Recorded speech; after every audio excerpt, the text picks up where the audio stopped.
सध्या संपूर्ण महाराष्ट्रात देऊळ बंद 2 या मराठी चित्रपटाची प्रचंड धूम सुरू असून प्रदर्शित होताच या चित्रपटाने बॉक्स ऑफिसवर धुमाकूळ घातलाय।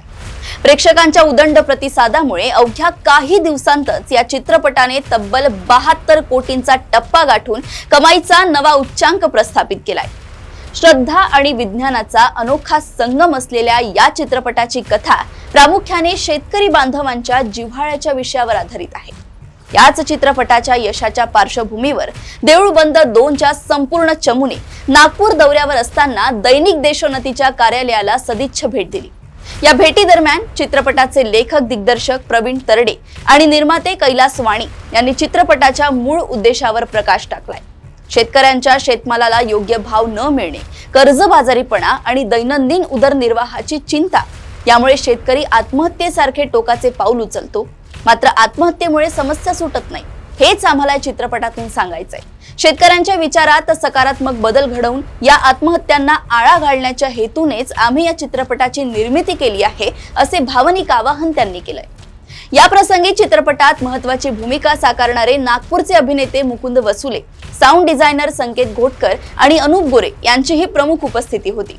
विशेष म्हणजे या सदिच्छा भेटी दरम्यान देशोन्नतीचे डिजिटलचे विभाग प्रमुख अनिकेत पाटील यांनी या संपूर्ण चित्रपट चमूची एक विशेष आणि सविस्तर मुलाखत घेतली, ज्यामध्ये चित्रपटाचा रंजक प्रवास आणि अनेक महत्त्वाच्या पैलूंवर मनमोकळी चर्चा करण्यात आली आहे। देऊळ बंद 2 हा चित्रपट, या चित्रपटाचे दिग्दर्शक लेखक श्री प्रवीण तरडे सर आपल्यासोबत आहेत, निर्माते कैलास वाणी सर आपल्यासोबत आहेत, साऊंड डिझायनर संकेत घोटकर सर आपल्यासोबत आहेत आणि अभिनेते मुकुंद वसुले सर आपल्यासोबत आहेत। तर तुम्हा सगळ्यांचं देशोन्नतीवर मी आपलं स्वागत नमस्कार। करतो। नमस्कार।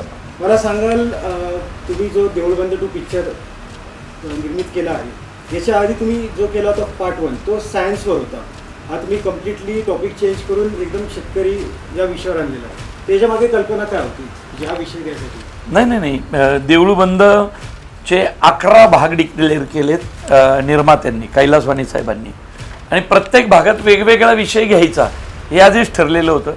त्यामुळे गेल्या वेळी सायन्स वर्सेस स्पिरिच्युअलिटी घेतली होती, यावेळी शेती घेतलाय, पुढच्या वेळी अजून काहीतरी वेगळं असेल, त्याच्या पुढच्या वेळी अजून काहीतरी वेगळं असेल। आणि तुम्ही बरेचदा इंटरव्ह्यूमध्ये मी ऐकले तुमचे की तुम्हाला काही अनुभव आलेत शूटिंगच्या दरम्यान, एखादा असा कुठला अनुभव की जो तुम्ही अजूनपर्यंत शेअर नाही केलेला आहे? अनुभव असं काही नाही, शूटिंगमध्ये कसले आलेत अनुभव? रोज सगळा वैतागच असतो शूटिंगमध्ये, सगळं दांगडधिंगाण धावपळ असते। अडली कुठेतरी आणि एकदम स्वामींच्या कृपेने ती तुमची मार्गी लागली यासाठी अनुभव? नाही, अशा गोष्टींवर मी बिलीव्ह नाही करत। मी सगळं फक्त कष्टावर आणि कर्मावर विश्वास ठेवणारा माणूस आहे, आणि कष्ट आणि कर्म प्रामाणिकपणे केले की स्वामी पाठीशी उभे राहतातच। त्यामुळे अत्यंत कष्टाने आम्ही सिनेमा केला, म्हणून तो यशस्वी झालाय।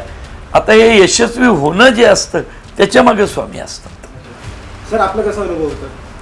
नाही, छान होता, कारण काय आज हा प्रॅक्टिकल याच्यावर आहे आपलं जे डे टू डे लाईफमध्ये आपण कसं जगतो किंवा काय, हा त्याच्यातला तो एक अनुभव आहे। आणि स्वामी पाठीशी आहेत, आणि स्वामींनी तो म्हणजे आणि प्रेक्षकांनी त्याला भरभरून साथ दिली, कारण की प्रवीणनी जो बनवला शेतकऱ्यांवर, आजच्या जे निगेटिव्ह माणसामध्ये माइंड असतं, निगेटिव्ह विचार येतात, ते दूर करण्यासाठी आहेत। म्हणून हा पिक्चर सर्वांनी बघणं गरजेचं आहे, बघितल्यानंतरच कळेल त्याची डेप्थ काय आहे ती। सर, आपण या पिक्चरमध्ये कुठले पात्र केलेले आहेत? मी गाडीवानाची भूमिका केली आहे। तिथे गाडीवानाच स्वामी समर्थांना मदत करण्यासाठी म्हणून आलेले गजानन महाराज असतात। ती एक छोटीशी भूमिका सगळ्यांनी मला बोलावं, म्हणजे गजानन महाराजांची भूमिका ही तुम्ही साकारलेली? हो।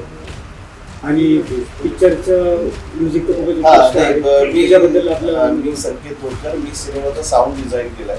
सो जे काही इफेक्ट्स असतात, म्हणजे बॅकग्राऊंड स्कोर सोडून जे पण साऊंड्स असतात, म्हणजे वाऱ्याचा आवाज, आपण ना इमोशन ऍड करतो साऊंड, व्हिज्युअली खूप छान ट्रीट केलेलं असतं सिनेमॅटोग्राफर आणि डिरेक्टर, आणि साऊंड डिझाईन करून तो अजून बूस्ट करून एक कॅरेक्टर येईल त्या सिनेमामध्ये, आणि त्याच्याने सिनेमा अजून बूस्ट होईल, ते मिक्स करण्याचं काम साऊंड डिझायनरची ती रिस्पॉन्सिबिलिटी असते, आणि ती मी निभावली आहे। तर सिनेमा जसं थिएटरमध्ये म्हणजे तुम्ही बघायला जाता, तसं ऐकायला पण जा, म्हणजे तो एक्सपिरियन्स सिनेमोस्कोपिक आणि इन्व्हॉल्व सगळ्या साऊंडचा प्रत्येकांना कळेल।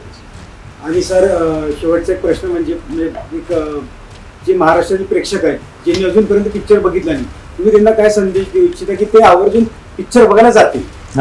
काही नाही, मी त्यांना सांगेल सिनेमा बघा, आता दुसरा काय संदेश देणार. म्हणजे एक बेस की या गोष्टीमुळे तुम्ही बघायला हवाच म्हणून. नाही नाही नाही, तुम्हाला तुमच्या आयुष्यात काहीतरी पॉझिटिव्ह विचार, सकारात्मक बदल घडवायचा असेल तर देऊळ बंद 2 बघा.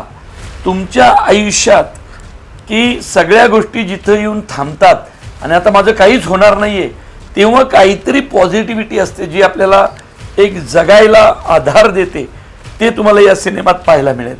आणि देव न मानणारे, धर्माला नावं ठेवणारे अशी एक माणसांची संख्या आहे. त्या माणसांचा जळफळाट कसा होऊ शकतो हे आनंदाने पाहायचं असेल तर देऊळ बंद बघा. या चित्रपटात मी एक बोगस बी बियाणं विकणाऱ्या व्यावसायिकाची भूमिका केलेली आहे. इथं काय त्याच्यासाठी जी देहबोली लागते लबाड माणसांची, ती काही सोपं जातं, कारण आजूबाजूला केवढी गर्दी असते. आपल्या समाजात असे किती लबाड फिरत असतात, दिसतात की आपल्याला सोशल मीडियावरती असे लबाड किती निगेटिव्हिटीनी बोलत असतात. तर त्या लबाडांची जी देहबोली असते ना, असं विलनिश कॅरेक्टर करताना ती पकडायची. ऐतिहासिक कॅरेक्टर करताना आपल्या अवतीभोवती खूप चांगली माणसं फिरत असतात, पॉझिटिव्ह विचार घेऊन फिरत असतात.